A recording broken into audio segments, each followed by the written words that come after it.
중소돌의 기적으로 불렸던 걸그룹 피프티피프티가 소속사 어트랙트를 상대로 낸 전속계약 무효 소송과 관련 외주 용역업체 더기버스가 피프티를 강탈하려는 외부 세력으로 지목되어 왔습니다. 이 같은 의혹에 안성일 프로듀서가 대표로 있는 더기버스는 어떠한 개입도 없었다는 입장입니다. 하지만 더기버스가 지난 4월부터 피프티가 소속사가 바뀔 것을 알고 있었다는 정황이 포착됐습니다.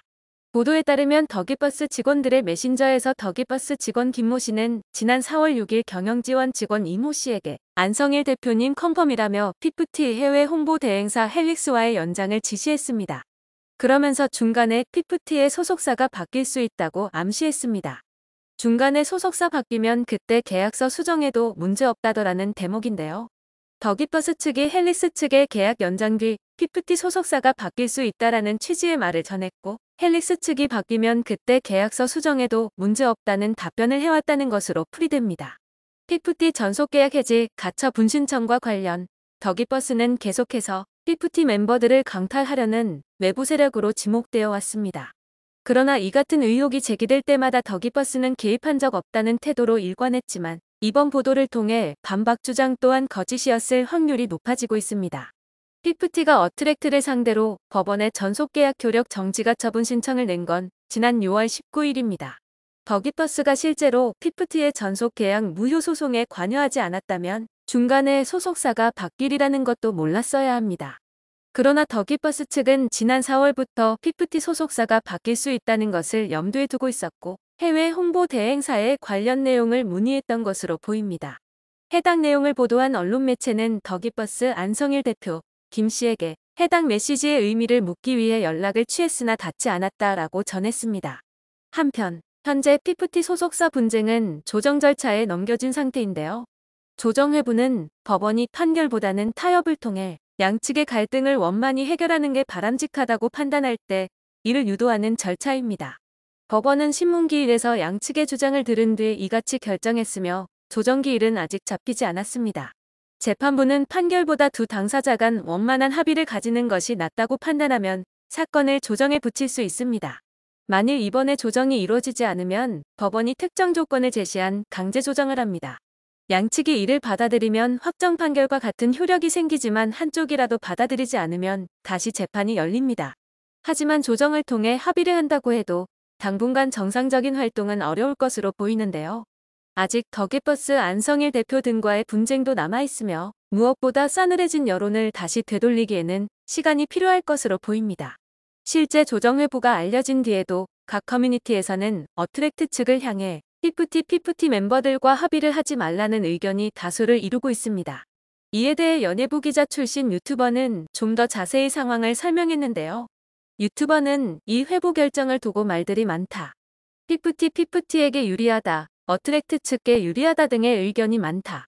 재판부가 직권으로 조정회부를 결정했다.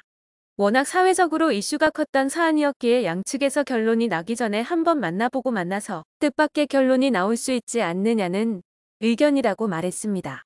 이어 양측이 원하든 원하지 않든 한 번은 만나게 됐다. 만남 자체 외에 큰 의미는 없다. 그리고 일정이 조율되지 않았고 양측의 당사자 한 명이 만나야 한다고 한다. 함께 모여서 논의를 진행할 것이다. 다만 피프티 멤버들이 직접 나서기는 어렵기에 멤버들보다는 이들의 부모님이 나설 가능성이 높다라고 덧붙였습니다. 또 합의 가능성은 무척 낮다. 조정 신청을 통해서는 합의 가능성이 있는 편이지만 이번 케이스는 재판부가 직권으로 조정회부 결정을 내린 것. 양측이 원하건 원하지 않건 간에 결정을 내린 부분이다 보니 합의 가능성이 높진 않다.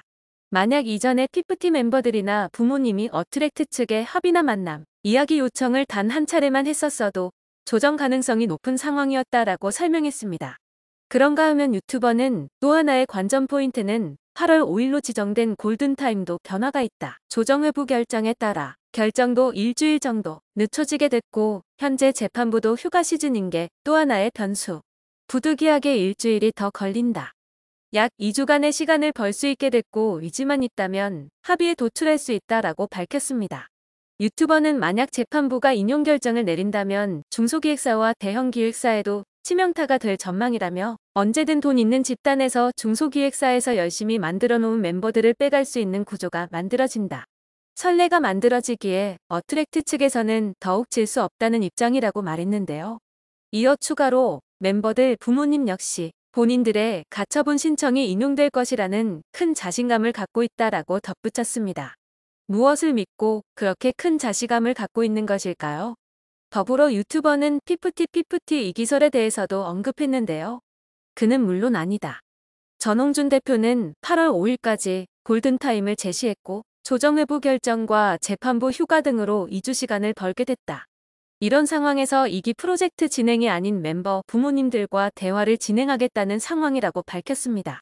또한 유튜버는 안성일 대표와 그것이 알고 싶다 관계자가 만났다고 한다라며 방송 예고도 덧붙이고 안성일 대표가 어떤 이야기를 했을지 주목된다. 학력 문제에 대해 오기재를 했다는데 안성일 대표는 학력 내용을 다 지웠다. 안성일 대표는 전홍준 대표에게 자신이 중앙대음대 바이올린학과를 졸업했다고 말했다고 한다.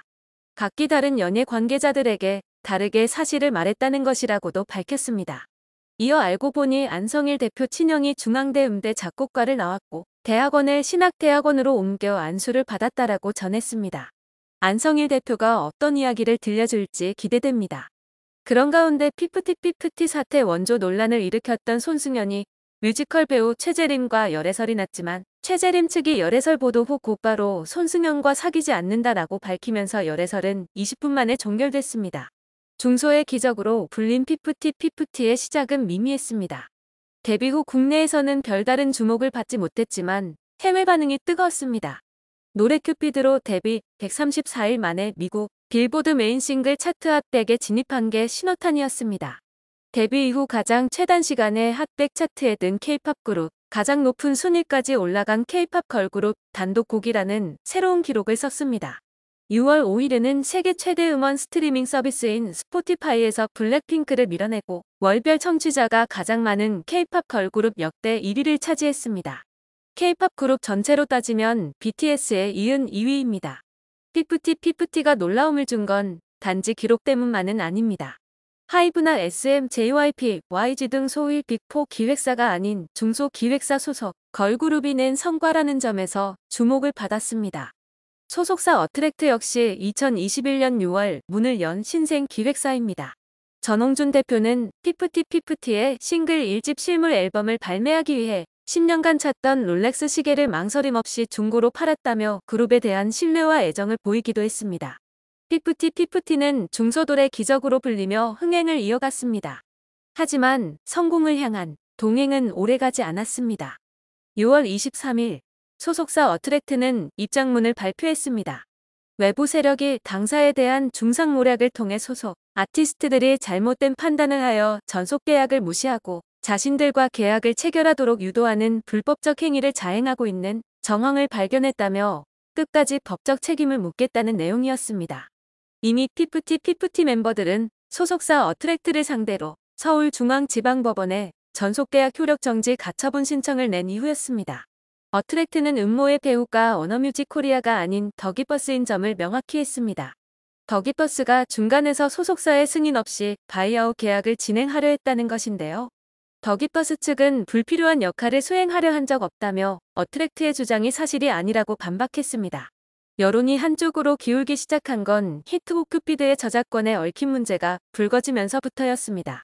큐피드는 안성일 대표가 스웨덴 음악학교에 다니는 학생들이 만든 곡을 사서 편곡한 노래인데 안 대표가 서류 조작을 통해 저작권에 대한 자신의 지분을 12.5%에서 95.5%로 높였다는 의혹이 나왔습니다.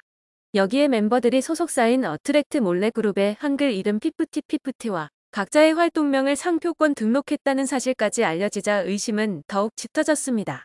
하필 상표권 등록 신청을 한 날이 멤버들이 법원에 전속계약 해제 가처분 신청을 낸 당일이었습니다. 이러한 상황을 대중들이 모두 지켜보았기에 어트랙트와 이야기가 잘 되어 복귀한다 하여도 예전과 같은 시선으로 바라볼 수는 없을 것이라는 예측이 이어지고 있는 것인데요. 일각에서는 멤버들 모두가 대국민 사과를 하고 전홍준 대표가 한 번만 더 기회를 달라고 사정하면 마음이 약해져서 용서를 해줄지도 모르겠다라고 이야기합니다. 그러나 이미지가 가장 중요한 아이돌이 배신돌로 찍힌 가운데 어느 방송이, 어느 기업이 이들을 기용하고자 할까요? 한순간의 선택이 이런 결과를 불러올 것이라고 예상하지 못했을 그들이 그저 안타까울 따름입니다. 과연 이들의 운명은 어떻게 될지 계속해서 지켜보겠습니다.